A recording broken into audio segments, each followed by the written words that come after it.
Good morning and happy sabbath to all of you. हम परमेश्वर के निहायत ही शुक्रगुजार हैं कि परमेश्वर ने हमें आज फिर मौका दिया कि हम परमेश्वर की हजूरी में जो है वो आ सकते हैं।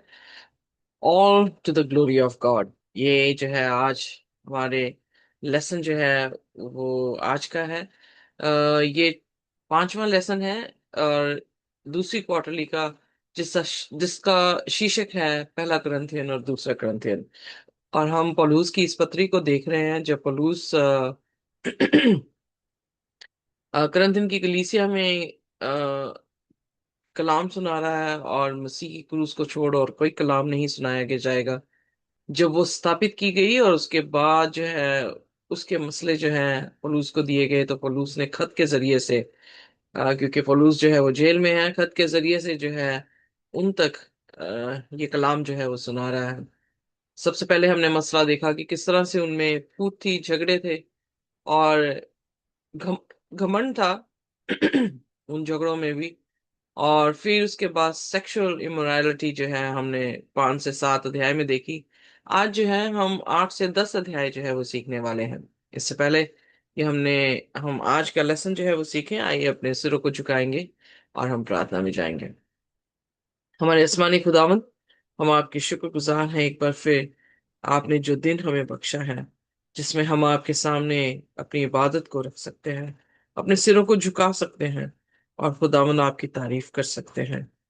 हम ये जानते हैं कि आपसे बढ़कर कोई ताकत नहीं और आपको छोड़ कोई और परमेश्वर नहीं। खुदावन हम नादान हैं, हम माँ के गर्भ से ही पापी हैं और खुदावन हमारी समझ बहुत कम है। खुदावन हमारी प्रार्थना है कि आप हमें अपने लहू से धोकर साफ करें, हमारी गुनाह गलतियों को आप माफ करें और जो खुदावन कमजोरियां बीमारियां हमारे बीच में हैं, खुदावन उन्हें आप दफा और दूर कर दें। खुदावन हमारी नजरें आपकी तरफ लगें और खुदावन हम आपको देख सकें। ऐसा ना हो खुदावन कि हमारे गुनाह हमें आपसे अलग कर दें, बल्कि खुदावन हमारी प्रार्थना है कि मसीह यीशु के वसीले से जिन्होंने कुर्बानी हमारे लिए दी है, अपने लहू को बहाया है हमारे उद्धार के लिए, वो उद्धार हमसे कभी भी अलग ना हो। हमें प्रभु पवित्र करें और हमें खुदावन एक अच्छा मन और एक अच्छी दे दे। खुदावन हमारी प्रार्थना है एक नया मनुष्य बनाए ताकि हम खुदावन आपके अधीन रह सके। आज के कलाम पे आपकी बरकत हो खुदावन। आप बोले हम सुने, आप बढ़े हम घटे और आपका नाम मुबारक ठहरे। इस प्रार्थना को यीशु नासरी के नाम से मांग लेते हैं, आमीन। नहीं। आइए अपनी याद करने की आयत को देखेंगे जो कि पहला कुरिन्थियन उसका 10 अध्याय और उसकी 31 आयत है। बहुत ही खूबसूरत आयत है, बहुत ही प्रचलित आयत है। उसमें इस तरह से लिखा है, सो तुम चाहे खाओ चाहे पियो चाहे जो कुछ करो, सब कुछ परमेश्वर की महिमा के लिए करो। सो यहाँ पर आयत जो है वो काफी साफ है। आपको इस आयत में क्या समझ आता है, या आपको कौन सा शब्द जो है इस आयत में बहुत ही खूबसूरत लगा है?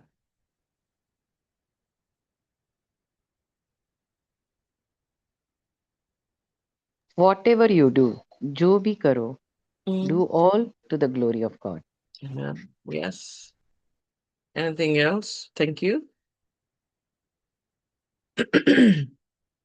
विथ थैंक्स गिवन करो, मतलब एक तरीके से जो भी करो थैंक्स गिवन करके ही करो।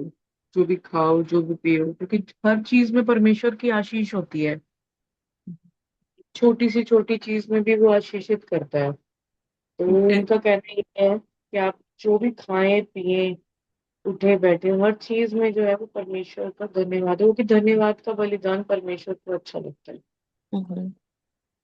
सो यहाँ पर जो है देयरफॉर, सबसे पहले जो वर्ड आया है देयरफॉर अंग्रेजी में, जब कभी भी ये लिंकिंग वर्ड जो है इस्तेमाल किया जाता है, इसका मतलब ये कंक्लूजन है। इससे पहले जो है वो कुछ बातें कह चुका है और फिर आखिरकार वो ये कहना चाह रहा है कि चाहे ये खाने की बात हो, चाहे ये पीने की बात हो, या कुछ भी करने की बात हो, हमें जो है वो खुदा की महिमा, महिमा मीन्स कि खुदा को रिफ्लेक्ट करना है यहाँ पे। यस, धन्यवाद जो है वो करना हमारा बहुत जरूरी है। Thank you for that.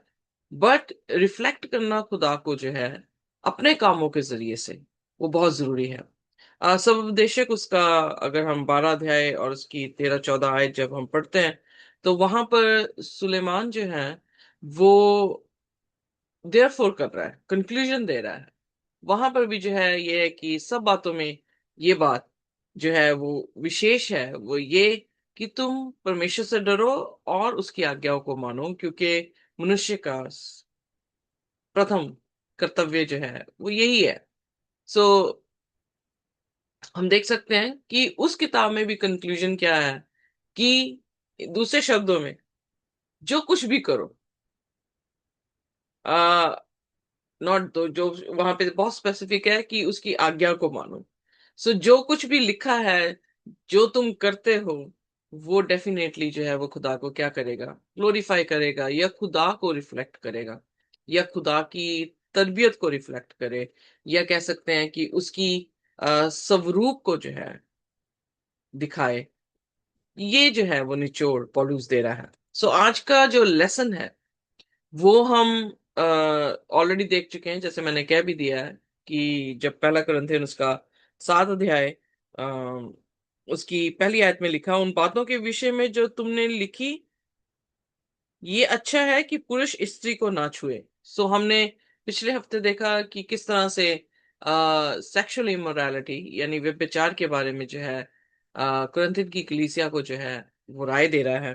पर यहाँ पे लिखा उन बातों के विषय में जो तुमने लिखी, सो इसका मतलब ये खत जो है कुरिन्थियन की कलीसिया ने पौलुस को लिखा है। अपने मसले जो है उन्होंने खत पे जिक्र किए हैं, और उन मसलों का जवाब जो है इन पत्रियों के जरिए से जो है उन तक पहुंचा है। पर आज का जो लेसन है वो हम 8 से 10 अध्याय तक देखेंगे, जो आइडोलेट्री यानी मूर्ति पूजा के ऊपर जो है लिखा गया है। सो ये पाप जो है ना करें, उसके उसके लिए जो है ये लिख के जो है वो बताया गया है। और इस टॉपिक में आप देखेंगे कि लव और रिस्पेक्ट, म्यूचुअल रिस्पेक्ट जो है वो चर्च को कैसे यूनाइट कर सकती है। पूरा जो है करंथियन की कलीसिया या पत्री जो है वो इसी चीज को जो है वो बताती है, और उसी के साथ जो है उसका जो कुछ भी चर्च में हो रहा है या हमारी प्राइवेट लाइफ में हो रहा है, वो सारी चीजों का जो है, क्योंकि सिनेरियोस हमारी लाइफ के डिफरेंट हैं। शायद हो सकता है कि मैं किसी और समस्या में हूँ, आप किसी और समस्या में हैं। आपके पास शायद बीमारी हो, या आपके पास आर्थिक तंगी हो, मेरे पास शायद मेरा मानसिक तनाव हो। पर जो कुछ भी चल रहा है हमारी जिंदगी में, उसमें जो है हमारी जो कॉमन सेंस है या खुदा के कलाम का जो नॉलेज है, वो प्रैक्टिकल दिखना चाहिए, जिसमें हम खुदा की इमेज को जो है वो रिफ्लेक्ट कर सके। तो इसलिए आज जो है हम कुरिन्थियन उसका 8 अध्याय में देखेंगे कि किस तरह से जो मूर्ति पूजक लोग जो हैं भोजन मूर्तियों के सामने चढ़ाते हैं, और ये नॉलेज या लव के बीच में क्या डिफरेंस है उसके बारे में देखेंगे। पहला कुरिन्थियन उसके 9 अध्याय में हम जब देखेंगे तो देखेंगे कि गॉस्पल का जो राइट है वो कैसे जो है वो रिनाउंस कर रहा है या बोल रहा है। 10 अध्याय की पहली से 13 आयत में वॉर्न कर रहा है या उनको चेतावनी दे रहा है उनके पास्ट एक्सपीरियंसेस से, कि जो मूर्ति पूजा पूजा है वो राइट नहीं है। और फिर पहला कुरिन्थियन उसका 10 अध्याय में 14 से 22 में हम देखेंगे कि लॉर्ड सपर जो है वो किस तरह से यूनाइट कर रहा है। अगर हम खुदा के मेज पे बैठे हैं तो उसके साथ एक हैं, पर अगर हमने अपने दुश्मन यानी शैतान या दुष्ट आत्माओं के साथ मेल किया है, तो हम जो है वो उनकी टीम के जो है वो भागी हैं। सो इस तरह से किस तरह से मूर्ति पूजा जो है वो अबेंडन करने को जो है वो कह रहा है। पहला कुरिन्थियन उसके 10 अध्याय की 23 से 33 आयत में वो इन सभी बातों को बोलता हुआ निचोड़ में आता है कि जो कुछ भी तुम करो वो खुदा की इमेज को रिफ्लेक्ट करना चाहिए। अब जैसे अगर मैं, बहुत सारे लोग कहते हैं कई बार झूठ बोलना किसी की भलाई के लिए अच्छा है, पर उस झूठ में क्या यीशु मसीह दिखते हैं? आप रिफ्लेक्ट कर रहे हैं उसके करेक्टर को। सो ये हमारी जजमेंट होनी चाहिए कि मुझे ये काम करना चाहिए कि नहीं करना चाहिए। So what is lawful and what is appropriate, खुदा के हुक्म के अनुसार, आपकी कॉन्शियस के अनुसार क्या आपको सही लगता है, वो आप जो है वो करें, ताकि हम खुदा की इमेज को जो है वो रिफ्लेक्ट कर सके। आइए देखते हैं अपना पहला सबक, नॉलेज एंड लव किस तरह से जो है जो समझ है वो प्यार से जो है वो अलग है। तो पहला कुरिन्थियन उसका 8 अध्याय और उसकी पहली आयत। अब मूर्तों के सामने बलि की हुई वस्तुओं के विषय में हम जानते हैं। सो जानना कि जो मूर्तों के सामने वस्तुएं चढ़ाई जा रही हैं उसका ज्ञान होना, कि हम सबको ज्ञान है। एक ज्ञान होना, ज्ञान घमंड उत्पन्न करता है परंतु प्रेम से उन्नति होती है। सो यहाँ पर उसने जो है नॉलेज और प्रेम को जो है वो डिस्टिंग्विश किया है। हम नॉलेज रख सकते हैं पर अगर प्रेम ना हो तो ठनठनाता हुआ पीतल और झंझनाती हुई छाछ है। इसीलिए पहला कुरिन्थियन 13 अध्याय में पौलुस जो है वो प्रेम के बारे में बता रहा है कि अगर हम चाहे स्वर्गदूतों की बोलियां क्यों ना बोलते हों, हम चाहे प्रोफेसीज क्यों ना करते हों, पर अगर प्रेम नहीं है तो कुछ भी नहीं है। सो इसका मतलब नॉलेज रखना खुदा की और उसके साथ प्रेम नहीं रखना जो है वो खतरनाक है। अ, जो यहाँ पर शब्द दिया गया है कि ज्ञान घमंड को उत्पन्न करता है पर प्रेम उन्नति करता है। अब कैसे जो है इसको हम बैलेंस कर सकते हैं, या कैसे हम इन दोनों इंग्रेडिएंट को लेके जो है वो चल सकते हैं। पौलुस का यहाँ पर कहने का अर्थ यही है कि हम जो नॉलेज रखते हैं वो शायद दिखते हो, क्योंकि वो चर्च को दो ग्रुप्स में डिवाइड कर रहा है। एक उन लोगों को जो स्ट्रांग है, दूसरे वो लोग जो वीक हैं।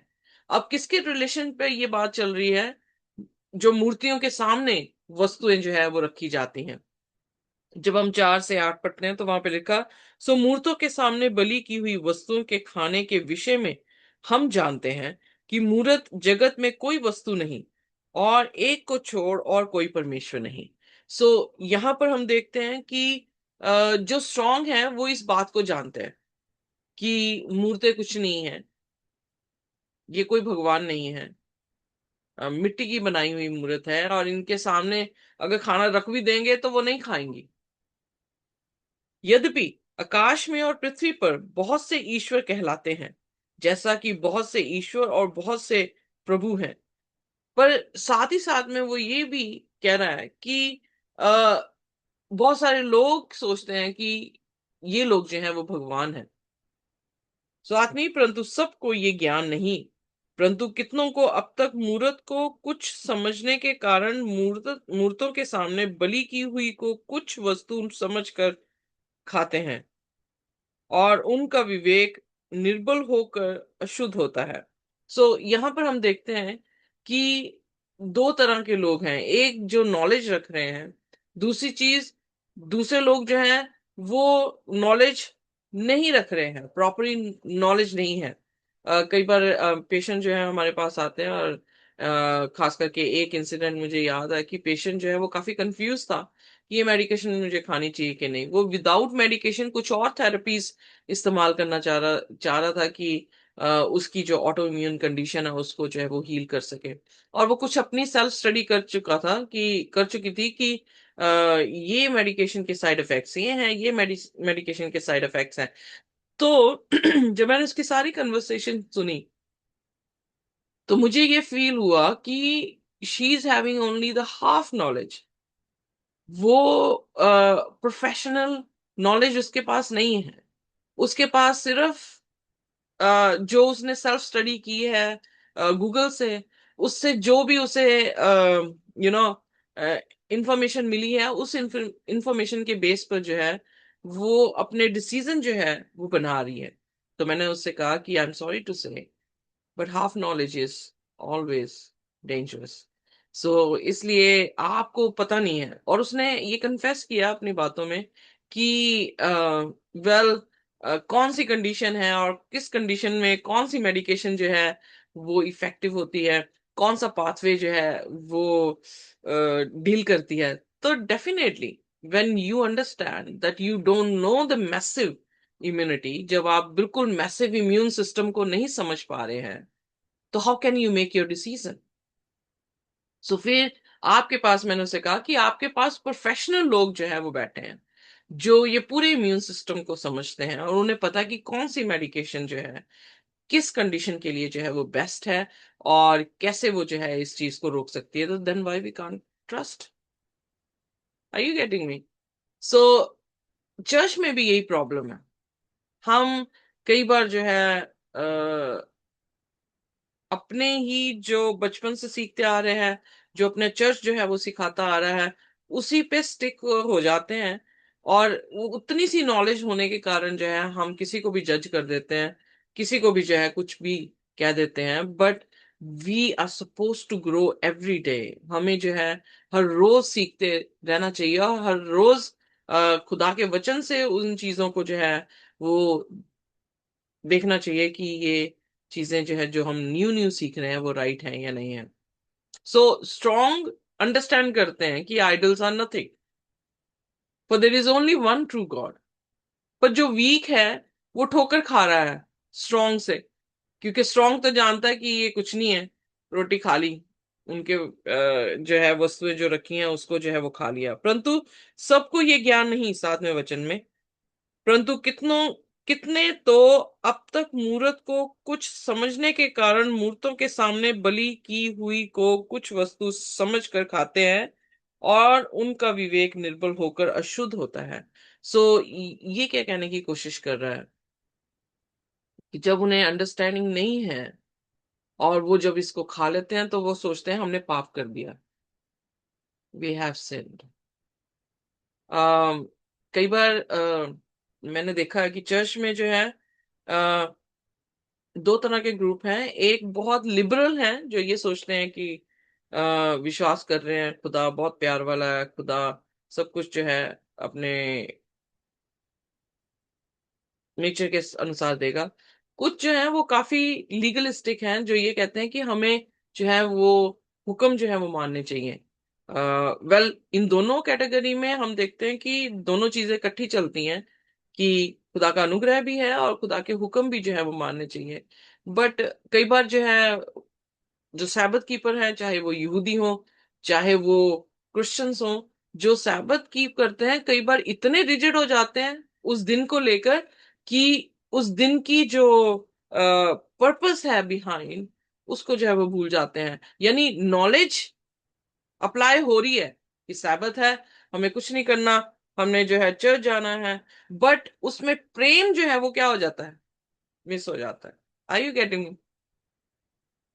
सो इसलिए नॉलेज रखना अच्छा है। और बहुत सारे मैंने देखा कि जो लोग खुदा के कलाम की नॉलेज रखते हैं वो काफी घमंड में आ जाते हैं। वो सोचते हैं कि ये दूसरे लोग जो हैं वो काफी अ, नीचे हैं, हम थोड़े से ऊपर हैं। और उसमें जो है वो प्रेम जो है इंग्रेडिएंट मिस हो जाता है कई बार। बट ये है कि हमें जो है उसका कोर ढूंढना होगा कि आखिरकार खुदा ने जो है अगर शब्द बनाया है तो उसका क्या था मकसद। अगर उन्होंने कहा कि आग नहीं जलानी, अगर उन्होंने कहा काम नहीं करना, तो वो क्या करने की कोशिश कर रहे हैं। यानी हम अपने आप को व्यस्त ना करें, अपनी बॉडी को जो है वो काम पे ना लगाएं, अपनी बॉडी को रेस्ट करें, अपने परिवार के साथ खुदा के साथ जो है ये समय जो है वो क्या करें, स्पेंड करें, या नेचर के साथ जो है वो स्पेंड करें, जहां पर आप खुदा के प्रेम को, खुदा को जो है वो देख सके और आपके दिल में उसके लिए इबादत जो है वो हो सके। अब कुछ लोग चर्च में ऐसे हैं जो ये समझते हैं, जैसे मैंने कहा कि उनको नॉलेज है कि मूर्त कुछ नहीं है और वो अपने आप को स्ट्रांग समझ रहे हैं, पर वीक को पता ही नहीं है अभी तक इसके बारे में। और वीक जो है अपने आप को दोषी ठहराता रहता है। और कई बार ऐसा होता है कि आपने अगर कुछ कर दिया सब्त के दिन तो आपको गिल्ट आने लग जाती है कि आपने शायद खुदा के हुक्म को जो है वो तोड़ दिया। बट अगर हम अंडरस्टैंडिंग राइट रखें कि ये सबत का दिन आराम का, यानी हमारा मन, हमारी बॉडी ऑक्युपाइड ना हो जो रूटीन वर्क है, बल्कि खुदा चाहता है कि हम रिलैक्स करें नेक्स्ट वीक के लिए, खुदा के करीब आए, खुदा की कुदरत को देख के, खुदा की फितरत को देख के जो है हम खुदा के प्यार में रंगे, अपने परिवार के प्यार में जो है रंगे। सो यानी नॉलेज रख रहे हैं पर अगर प्रेम नहीं है उस एक्टिविटी में, तो कोई फायदा नहीं।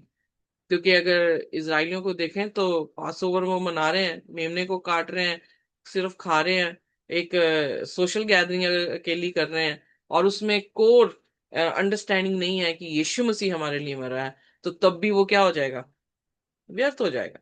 Are you getting me? So knowledge है पर प्रेम नहीं है, तो क्या होगा, मसले जो हैं वो गलत हो जाएंगे। तो जब हम 7वीं आयत की आखिरी आयत देखते हैं तो वहां पर वो निर्बल लोगों का बात कर रहा है कि स्ट्रांग जो है वो आइडल से खा रहे हैं, क्योंकि उन्हें पता है कि ये मूर्त कुछ नहीं है। पर बेचारा जो वीक है, जिसको नॉलेज नहीं है, वो अपने आप को सिंफुल जो है वो कह रहा है। और इसके कारण जो है उसने 8 की 10 आयत में लिखा, क्योंकि यदि कोई तुझ तुझ जानी को मूरत के मंदिर में भोजन करते देखे और वह निर्बल जन हो, तो क्या उसके विवेक में मूरत के सामने बलि की हुई वस्तु के खाने का हियाव ना हो जाएगा। अब यहाँ पर जो है वेरी डिफिकल्ट कि हमारे एक्शन के इम्पैक्ट्स जो हैं उन लोगों पे पड़ते हैं जो स्ट्रांग नहीं होते हैं। अ, कई बार इतनी नॉलेज नहीं होती है,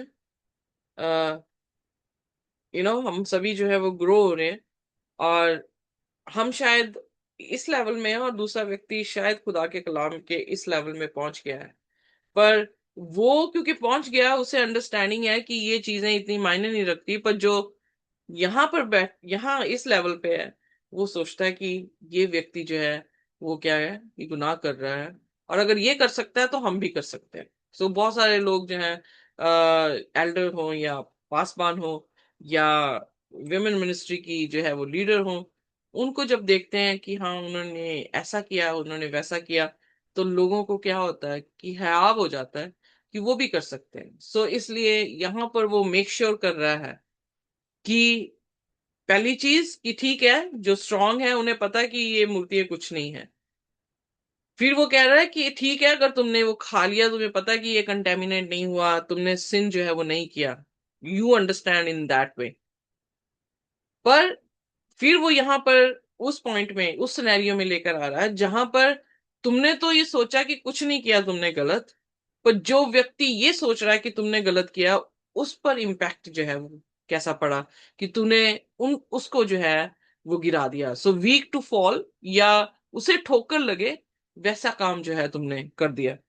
फिर 11वीं आयत में लिखा है, इस रीति से तेरे ज्ञान का कारण वह निर्बल भाई जिसके लिए मसीह मरा नाश हो जाएगा। सो इसलिए इसीलिए उसने जो है देयरफॉर हमारी याद करने की याद दी कि अगर तुम खाते हो या पीते हो, जो कुछ भी तुम करते हो, उसमें किसकी महिमा होनी चाहिए, खुदा की महिमा होनी चाहिए। सो इसलिए हमारे जो काम है, एक्शंस हैं, वो केयरफुल होने चाहिए। सपोज करें कि मुझे याद है कि हमारे बीच में ही बहन थी, उन्होंने किसी प्रचारिका को जो है वो गलत बोला, क्योंकि प्रचारिका ने जो है उसकी डिवोर्स हो गया था और प्रचारिका ने दोबारा शादी की। और वो जो चर्च मेंबर है, यानी वो बहन जो उनको देख के मसीह में आई है, ऑफेंड हुई, उनको बुरा बोला कि उन्होंने शादी क्यों की है, और वो उनकी कलीसिया से जो है वो निकल गए। Are you getting? कि वो शख्स जिसे पता है कि रीमैरिज करना पाप नहीं है, उसने उसको सही समझकर मैरिज कर ली, पर दूसरा शख्स जो इस चीज को पाप सोच रहा है, वो क्या हुआ, ऑफेंड हो गया। और उस तालीम से जो है, उनकी तालीम से जो है वो बाहर हो गया। इसलिए ये नेचुरल टेंडेंसी है ह्यूमन बीइंग्स में कि हम, इवन परिवार में आप देखें कि आपके बच्चे कई बार आपको मिस जज करते हैं, क्योंकि आपके बच्चों के पास इतनी अकल नहीं होती है, और वो अपने जो उनके प्री ऑक्युपाइड आइडियाज हैं उनके बेस पर जो है आपकी जो एक्शंस हैं उनको नलीफाई कर देते हैं। This is normal thing. Paulus उन सभी चीजों को कंसिडर कर रहा है कि ठीक है, आपको नॉलेज है, आपने ये कर दिया, बट ये हो गया कि जो दूसरा शख्स आपको देख रहा है वो आपसे ठोकर ना खाए, या तो उसे जाके वो अंडरस्टैंडिंग दे दे कि ये चीज जो है खुदा के कलाम में कैसे राइट है, या फिर वो काम ना उसके सामने करे। ये मेरी एडिशन है, उसके सामने जो है वो काम ना किया जाए या डिस्कस किया जाए उस ग्रुप में, ताकि वो सारे सहमत हो सकें कि यस, बाइबल के अकॉर्डिंग या खुदा जो है या बेसिक कोर जो है वो क्या है, उसके रिलेटेड बात ऐसी होनी चाहिए। फिर 12वीं आयत में लिखा, सो भाइयों का अपराध करने से और उनके निर्बल विवेक को चोट देने से तुम मसीह का अपराध करते हो। अब अगर स्ट्रांग भी हैं और फिर वीक को जो है ठोकर दे रहे हैं, तो हमने क्या कर दिया, क्योंकि खुदावन यीशु मसीह वीक के लिए भी मरा है, और अगर वो मसीह को छोड़ दे तो हमने क्या किया, हमने नुकसान कर दिया खुदावन यीशु मसीह का। इस कारण यदि भोजन मेरे भाई को ठोकर खिलाए तो मैं कभी किसी रीति से मांस ना खाऊंगा, ना हो कि मैं अपने भाई के ठोकर का कारण बनूं। ये बैलेंस करना हमारी लाइफ में बहुत जरूरी है कि नॉलेज अकेली नहीं, बल्कि प्रेम भी रखना है। किसके लिए? भाइयों के लिए, अपने साथ वाले लोगों के लिए।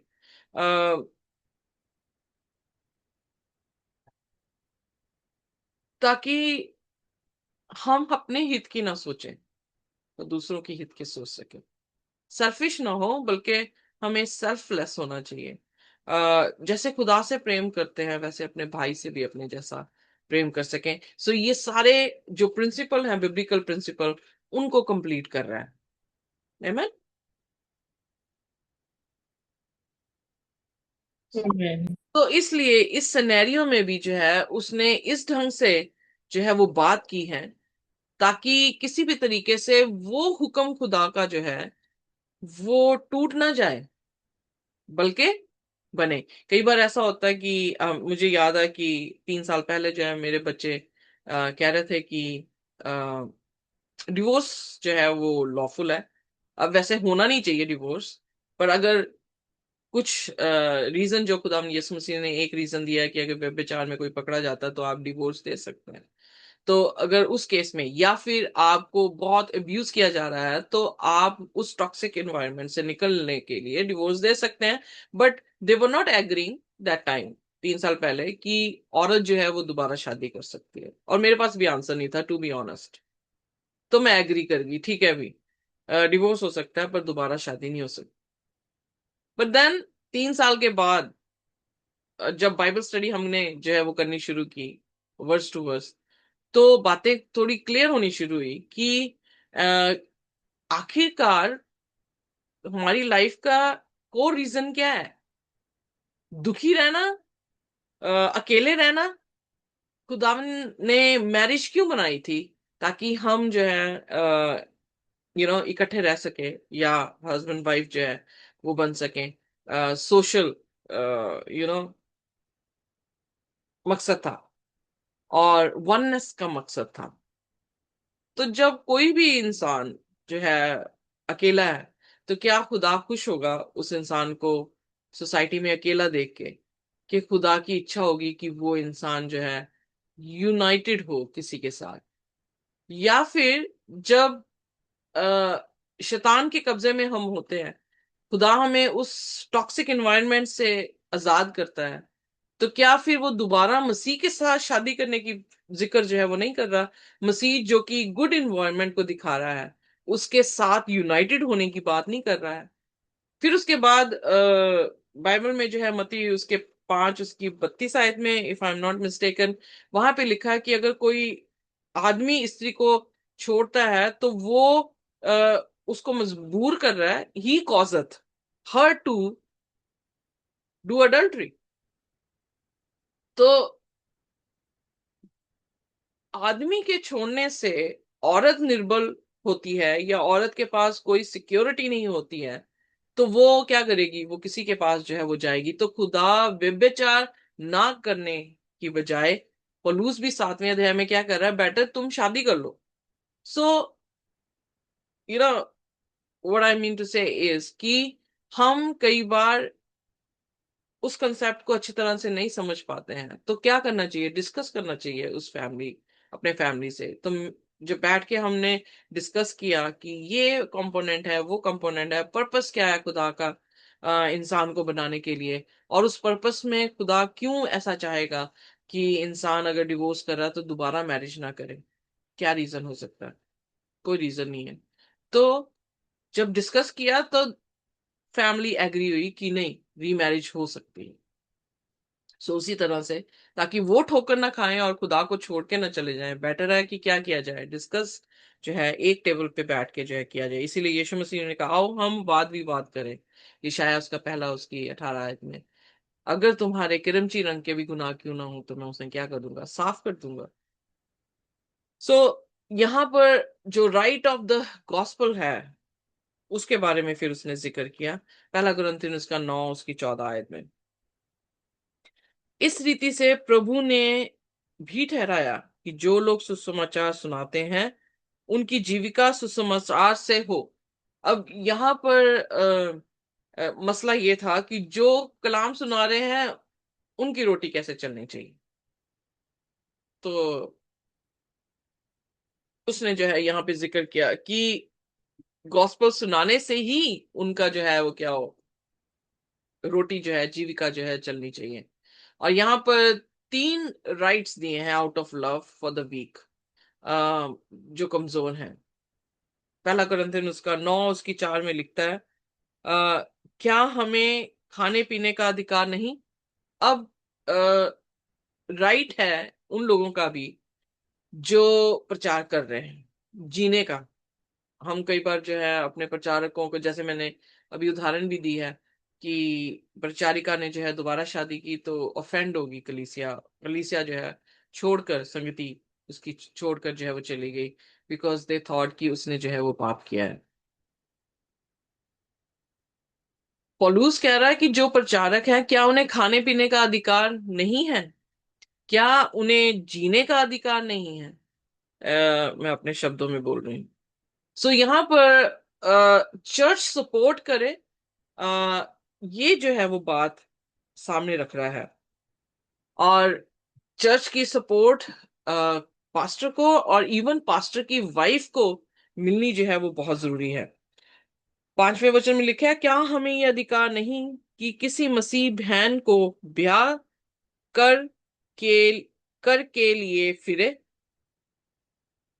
जैसा और प्रेरित और प्रभु के भाई और कैफा करते हैं? सो कर मतलब पैसा देना। सो उनकी जो है मसीह बहनों के को ब्याह कर के लिए फिरें। सो यानी पास्टर्स की वाइफ को सपोर्ट की बात जो है यहाँ पे की गई है कि चर्च को जो है उन्हें भी ये भी राइट है कि वो अपनी वाइफ के साथ सेवकाई करें और उनकी वाइफ को भी जो है वो चर्च सपोर्ट कर सके। फिर 6वें, या केवल मुझे और बरनबास को अधिकार नहीं कि कमाई करना छोड़े? क्योंकि टेंट जो है अपनी मेंटेनेंस करने के लिए, अपना रोटी पानी खाने के लिए वो टेंट जो है वो बना रहा था। सो फिर इसीलिए पतरस ने कहा, जब रोटी खिलाने की बात आई तो पतरस ने प्रेरितों के काम में जो है लिखा है कि उसने कहा कि हम एक ही काम कर सकते हैं। सो जो रोटी खिलाने का काम है उसके लिए एल्डर्स उन्होंने चुने, उसमें स्टिफनस भी था।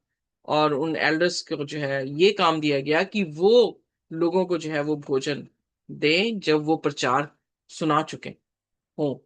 सो यहाँ पर पौलुस भी परफॉर्म कर रहा है राइट कि ये जो सुसमाचार सुनाने वाले लोग हैं उनका जो है वो राइट है कि वो जो सेवकाई कर रहे हैं, जो चंदा आ रहा है उनमें से जो है अपनी रोटी जो है वो खा सकते हैं।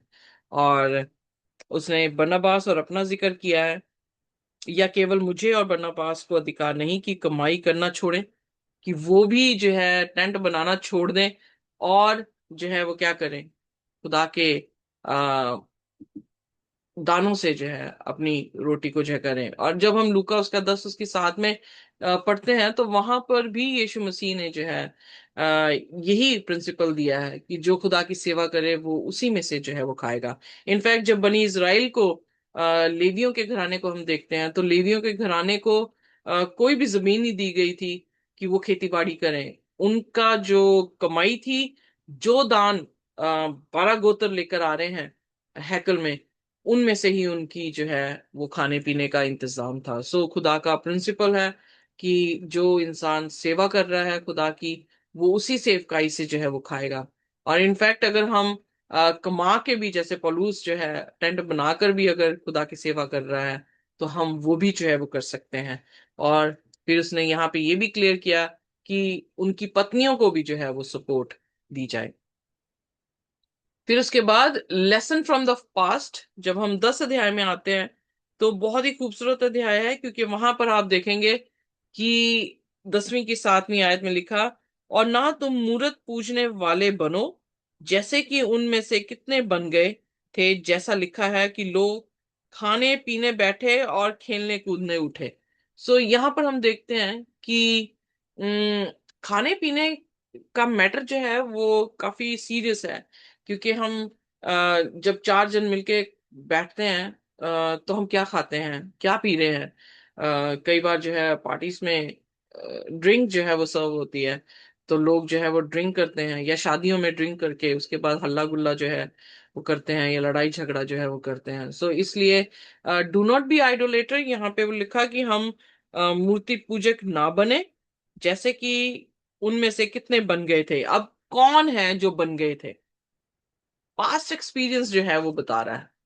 पास्ट एक्सपीरियंस में हम देखते हैं, जब पहली 2 आयतें 10 अध्याय की हम देखते हैं, तो वहां पे लिखा है, भाइयों मैं नहीं चाहता कि तुम इस बात से अज्ञात रहो कि हमारे सब बाप दादे बादल के नीचे थे और सब के सब समुद्र के बीच में से पार हो गए।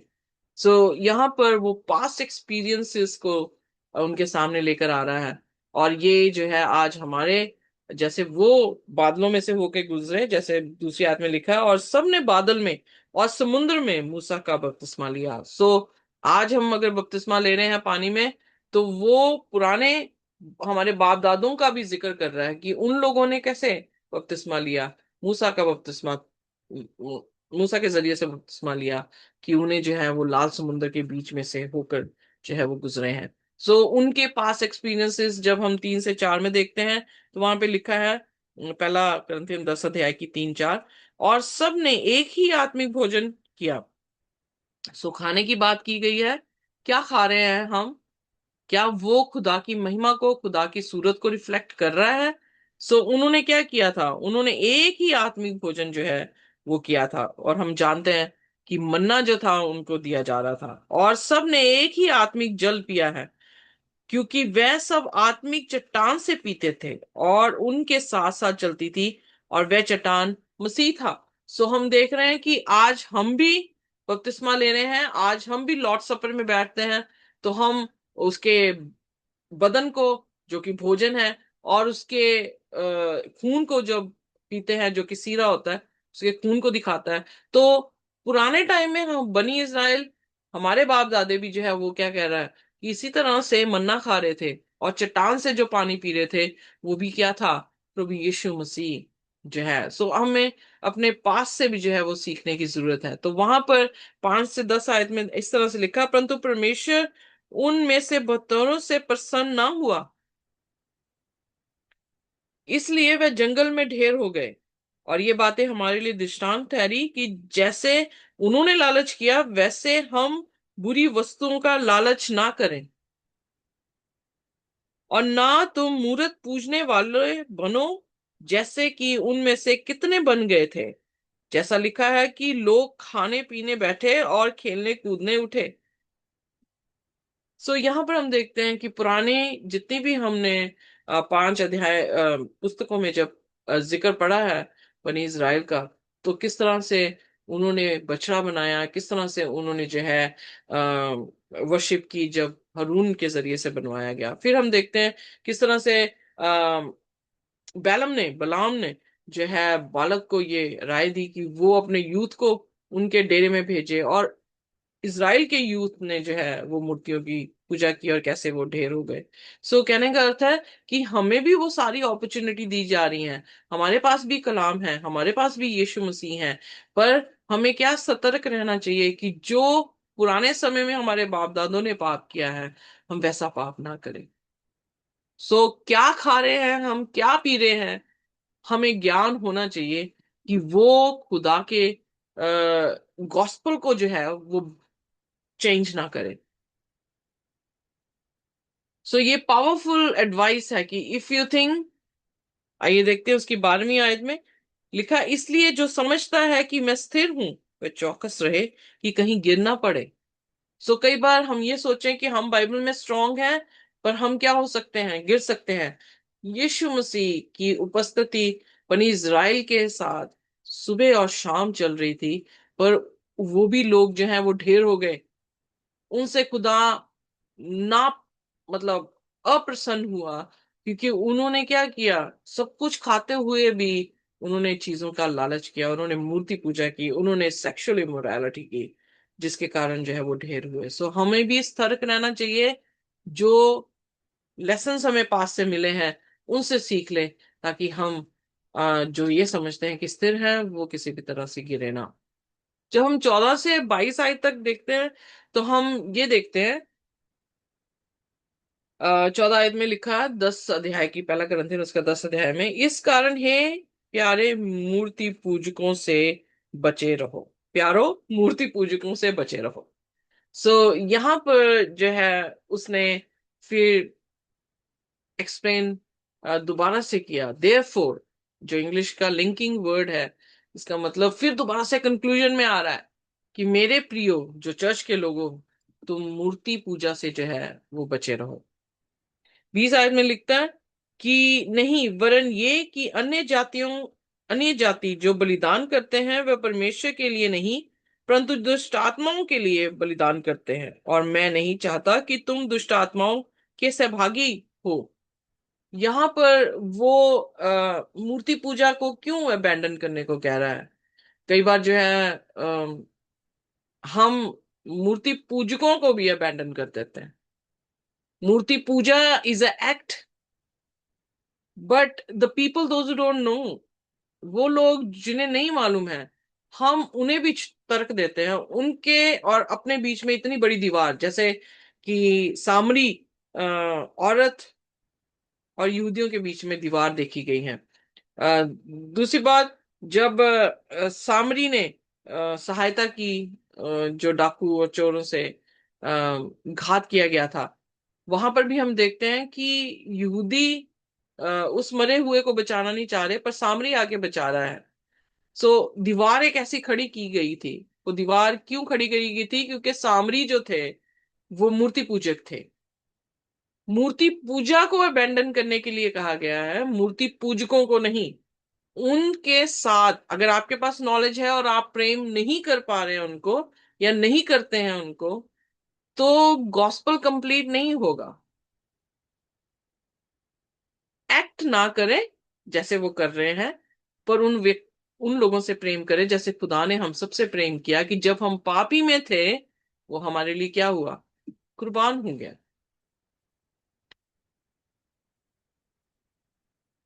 सो अगर आप ज्ञानवान हैं और आप खा रहे हैं और आपको कोई गिल्ट नहीं है, पर दूसरी बात कि ये जान ले कि दूसरा इंसान जो है आपके लिए, आपके कारण जो है वो गिर रहा है, और या फिर आप जो है आ, उस सेलिब्रेशन में जब जा रहे हैं तो आप उनके साथ क्या कर रहे हैं, सहभागिता कर रहे हैं। आपकी इंटेंशन क्या है। अगर आप बाई चांस उन लोगों के बीच में जो है वो चल फिर रहे हैं, वो मैटर करती है। तो 16वां वचन से जो है अगर हम 20 तक देखें, तो वो लिखा है, वह धन्यवाद का कटोरा जिस पर हम धन्यवाद करते हैं, क्या मसीह के लहू की सहभागिता नहीं। वह रोटी जिसे हम तोड़ते हैं, क्या वह मसीह की देह की सहभागिता नहीं? सो अगर वो प्रसाद चढ़ा रहे हैं तो वो किसके साथ सहभागिता कर रहे हैं? अगर ये मूर्तें डीमंस हैं, तो अगर हम उनके सामने जो है रोटी चढ़ाते हैं, तो हम क्या कर रहे हैं? डीमंस के साथ सहभागिता। क्योंकि लॉर्ड सप्पर में जब हम रोटी खा रहे हैं और सीरा पी रहे हैं, उसके लहू को ले रहे हैं, तो वो क्या दिखाता है? हमारी यूनिटी खुदा के साथ, हमारी एग्रीमेंट खुदा के साथ, कि हम एग्री कर रहे हैं कि उसकी कुर्बानी हमें जो है वो शिफा या हमें नजात जो है वो दे रही है। सो इसलिए उसने फिर डिस्टिंक्ट कर दिया कि चढ़ाओ मत, यू नो खाने से हट गया है। अब वो एम्फसिस कर रहा है कि एक्ट भी मत करो। जो शरीर के भाव से इजरायली हैं, उनको देखो, वह क्या बलिदानों के खाने वाले वेदी से सहभागी नहीं? जब हम इजराइल को देखते हैं तो वो अपनी वेदी पर जो है मेमना चढ़ाते हैं, तो क्या शो करते हैं कि वो क्या है? सहभागी हैं टर्म्स और कंडीशंस के साथ जिसकी वो पूजा कर रहे हैं। फिर मैं क्या कहता हूं? क्या ये कि मूरत का बलिदान कुछ है या मूरत कुछ है? नहीं, वरन ये कि अन्य जाति जो बलिदान करते हैं वह परमेश्वर के लिए नहीं, परंतु दुष्ट आत्माओं के लिए बलिदान करते हैं, और मैं नहीं चाहता कि तुम दुष्ट आत्माओं के सहभागी हो। वेरी क्लियर मैसेज कि वी शुड अंडरस्टैंड कि अगर खुदा को हम रिफ्लेक्ट नहीं कर रहे हैं, तो फिर दूसरी पावर कौन सी है जिसको रिफ्लेक्ट कर रहे हैं? अगर हम खुदा के साथ एग्री नहीं है, तो फिर दूसरी पावर कौन है जिसके साथ हम एग्री हैं? अगर हम खुदा को रिफ्लेक्ट नहीं कर रहे हैं, तो फिर किसको रिफ्लेक्ट किया जा रहा है? ये हमारी अंडरस्टैंडिंग में जो है वो होना चाहिए। यहां पर वो दीवारें खड़ी नहीं कर रहा, पर वो यहां पर वो बिल्कुल क्लियर अंडरस्टैंडिंग दे रहा है कि हम जो है वो ऐसा ना करें। और 21 आयत में लिखा, तुम प्रभु के कटोरे और दुष्टात्माओं के कटोरों दोनों में से नहीं पी सकते। इसीलिए यीशु मसीह ने भी कहा, तुम दो स्वामियों की सेवा नहीं कर सकते, दो कश्तियों में पैर नहीं रख सकते। तुम प्रभु की मेज और दुष्ट आत्माओं की मेज दोनों को साक्षी साक्षी नहीं हो सकते। दोनों के लिए जो है आप सेवादार नहीं हो सकते। दूसरी बात, दो मालिकों की सेवा नहीं कर सकते। इसलिए डिसाइड स्ट्रांग। आप सोचते हैं आप स्थिर हैं, पर ऐसा ना हो कि आप भी गिर जाएं और जो आपको देख रहे हैं उनको भी गिरा दें। आपको फुल अंडरस्टैंडिंग होनी चाहिए, आपको फुल नॉलेज होनी चाहिए, और नॉलेज के साथ साथ आपका प्रेम भी होना चाहिए। कि आप नॉलेज में प्रेम अगर नहीं रखते हैं, तो आप बहुत सारे लोगों को जो है वो नाश कर देंगे। What is lawful and what is appropriate? अब वो 23 से इस बात में आया, सब वस्तुएं मेरे लिए उचित है। उचित तो है, परंतु सब लाभ की नहीं। सब वस्तुओं के लिए मेरे लिए उचित तो है, परंतु सब वस्तुएं से उन्नति नहीं। यहां पर हम देखते हैं कि हर चीज ठीक है, ओके, कर सकते हैं, पर हर चीज जो है वो लाभदायक नहीं है। दो कॉन्क्रीट एग्जाम्पल है जो उसने 25 आयत में दिया। जो कुछ कसाईयों के यहाँ बिकता है वह खाओ, और विवेक के कारण कुछ ना पूछो। अब यहाँ पर बहुत सारे लोग जो हैं वो सोचते हैं कि हम कुछ भी खा सकते हैं जो बुच्चर की दुकान से मिल रहा है। पौलुस कह रहा है यहाँ पे भी विवेक जो है वो सही रखो, कुछ ना पूछो, चुपचाप से जो है वो खा लो। पर सेम टाइम क्या लॉफुल है और क्या अनलॉफुल है वो भी देखने की जरूरत है। खुदा के हुक्म में जब हम ले व्यवस्था पढ़ रहे थे, तो वहां पर 11वें अध्याय में शुद्ध चीजों को खाने के लिए कहा गया है, अशुद्ध चीजों को नहीं खाने के लिए कहा गया। हम फिर देखते हैं कि पहला कुरिन्थियन 3:16 में उसने कहा कि तुम्हारी देह परमेश्वर का मंदिर है। तो अगर देह खुदा का मंदिर है, तो इस मंदिर को किस तरह से साफ रखा जा सकता है? अशुद्ध चीजों से या शुद्ध चीजों से? अंडरस्टैंडिंग होल जो पिक्चर जो है वो समझने से जो है वो आती है कि हम किस तरह से जो है वो। इसलिए बुच्चर जो है वहां पर पोक भी दे रहा है, तो क्या हमारे लिए बेनिफिशियल है पोक? मेडिकली भी देखा जाए तो उसमें ऐसे बैक्टीरियाज हैं जो आपको बीमार करते हैं या आपके शरीर में घुस जाते हैं और आप जल्दी मर सकते हैं।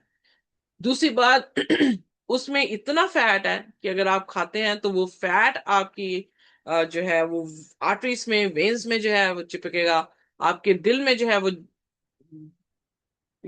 घर करेगा और आप जो है हार्ट अटैक से मर जाओ। तो क्या बेटर है? क्या हर चीज उन्नति की है? क्या हर चीज जो वहां पे बिकती है वो हमारे लिए लाभदायक है? Answer is no. फिर 27 से आगे हम 29 में देखते हैं, तो वहां लिखा, और यदि अविश्वासियों में से कोई तुम्हें न्योता दे और तुम जाना चाहो तो जो कुछ तुम्हारे सामने रखा जाए वही खाओ, और विवेक के कारण कुछ ना पूछो। परंतु यदि कोई तुमसे कहे, ये तो मूरत के बलि की हुई वस्तु है, तो उसी बताने वाले के कारण और विवेक के कारण ना खाओ। Are you getting me? पहली चीज कि मैं आपके घर में गई हूं, अगर आपने मेरे सामने मेज पर चीज रखी है जिसे मैं देख के कह रही हूं अच्छा ये गोभी है, गोभी आलू है, तो आपका कॉन्शियस आपको बता देता है कि खा सकते हैं। पर अगर वहां पे कीड़े मकोड़े रख दिए जाए तो क्या करेंगे आप? तो बहुत सारे लोग जो है यहाँ पर कहते हैं कि पौलुस ने कहा कि बिना पूछे, विवेक सही रखते हुए जो है वो खा लिया जाए। तो पॉलुस ये कह रहा है कि हर चीज खा सकते हो, कीड़े मकोड़े भी खा सकते हो, पर क्या तुम्हारे बेनिफिशियल या लाभदायक है कि नहीं है? सो आपकी कॉन्शियस आपको बताती है कि ये चीजें खानी अच्छी नहीं है, क्योंकि आपके पास नॉलेज है खुदा के कलाम की, आपके पास नॉलेज है मेडिकल साइंस की, आपके पास अपनी चाहत है कि आप कीड़े मकोड़े खा सकते हैं कि नहीं। आप कड़वी दवाई के लिए भी ना करते हैं जो कि आपके लिए बेनिफिशियल है, क्योंकि आपको टेस्ट पसंद नहीं आ रहा तो आप कहते हैं कि मुझे नहीं, ये दवाई जो है वो खानी है। सो थिंग इज, जो भी रखा गया है मेज पे उसे जो है क्या करें, सोच समझ के खाएं।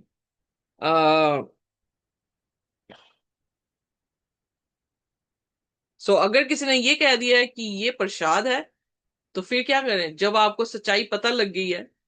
अब जैसे फॉर एग्जाम्पल कप में जो है मुझे जहर डाल के चाय बना के मेरे मेज के सामने रख दिया जाए, मुझे नहीं पता कि उसमें जहर है, तो मैं धन्यवाद करके उसे पी लूं।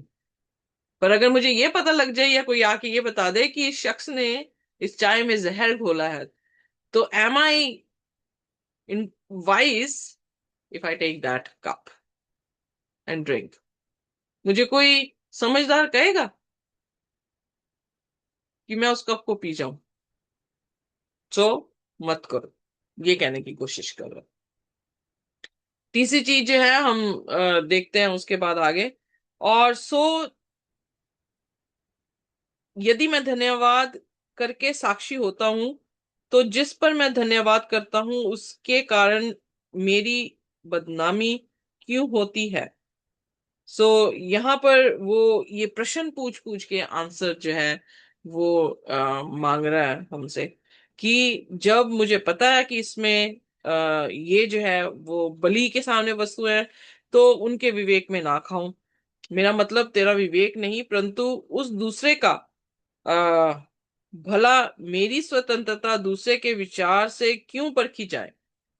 सो फिर वही चीज जो है वो यहाँ पे ये कह रहा है कि अगर मैं फ्री हूं तो उसे जो है कैसे, क्यों परखा जा रहा है? सो कहने का मतलब है कि अगर मुझे फ्रीडम दी गई है कि मैं कुछ खा सकती हूँ, बट अगर साथ साथ में मुझे ये पता लग जाए, फॉर एग्जाम्पल हमें साइंस जो है वो कहीं ना कहीं डिस्कवरी कर रही है, इन्वेंशन कर रही है, और कुछ खानों की बेनिफिट्स और कुछ खानों के हार्मफुल नेचर जो है वो बता रही है, और अगर ये सारी चीजें मैं खा सकता हूँ, खुदा ने कायनात जो है वो पूरी बनाई है, हमारे लिए बनाई है ताकि हम इन चीजों को खाएं, तो फिर वो नॉलेज जो साइंस हमें दे रही है उसको इम्प्लीमेंट करना चाहिए कि नहीं, कि मेरी फ्रीडम ज्यादा जरूरी है?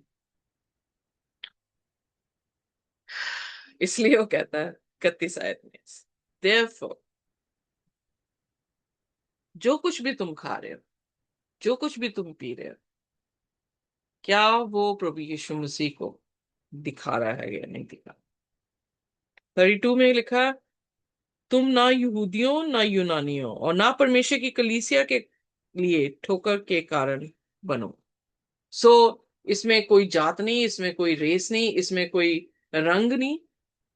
आप किसी भी कम्युनिटी में बैठे हैं, आपका एक ही डिसीजन होगा कि मैं जो कुछ भी खा रहा हूं, मैं जो कुछ भी पी रहा हूं, मैं वो क्या करूंगा, यीशु मसीह की महिमा के लिए जो हूं वो करूंगा, ताकि मैं खुदा की मोहब्बत को दिखा सकूं और अपने पड़ोसी के साथ उस मोहब्बत को भी जो है दिखा सकूं, कि मेरे कामों से वो शख्स जो है वो ठोकर खाकर नाश ना हो जाए।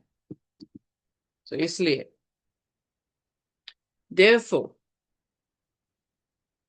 कि जो कुछ भी हम खाते हैं, जो कुछ भी हम पीते हैं, जो कुछ भी हम करते हैं, चाहे वो खाएं चाहे पिए, हम क्या करें, उसमें खुदा की महिमा जो है वो कर सके। कोई ठोकर ना खाए, सारी चीजें खा सकते हैं, तो कौन सी चीज लाभ की है, क्योंकि ये देवी आपका नहीं है, खुदा का क्या है, मंदिर। खुदा में आशीष और बरकत दे। आइए अपने सिरों को झुकाएंगे और हम प्रार्थना में जाएंगे। अगर कोई प्रार्थना करना चाहता है तो कर सकता है, और अगर नहीं तो फिर मैं प्रेयर करूँ।